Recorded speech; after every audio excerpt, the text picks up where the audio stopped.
दैनिक आहार है वचन का प्यारा उपहार, रोज का है ये आत्मा का पोषण संसार। हर शब्द में छुपी है ईश्वर की पुकार। आओ सुनो समझो जीवन में लाओ प्यार।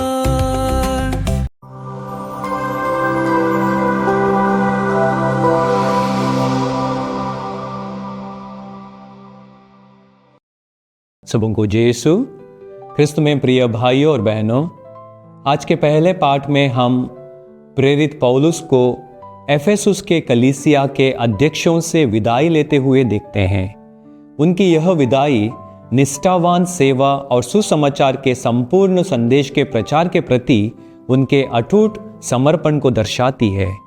आइए इस पाठ से दो मुख्य संदेशों पर ध्यान दें। सबसे पहला, निष्ठा और समर्पण के साथ सेवा। पौलुस एफेसुस के कलीसिया के अध्यक्षों को याद दिलाते हैं कि उन्होंने नम्रता, आंसुओं और परीक्षाओं के साथ प्रभु की सेवा की। प्रेरित चरित्र अध्याय 20 पद संख्या 19।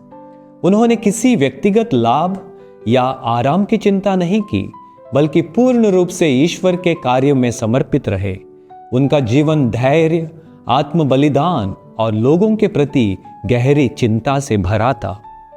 यह हमें चुनौती देता है। क्या हम भी पूरी निष्ठा से ईश्वर की सेवा कर रहे हैं? क्या हम केवल सुविधा के अनुसार सेवा करते हैं, या कठिनाइयों के बावजूद भी अपने बुलावे के प्रति वफादार रहते हैं? सच्चा शिष्यत्व के लिए नम्रता, धैर्य और ईश्वर की महिमा को प्राथमिकता देना आवश्यक है।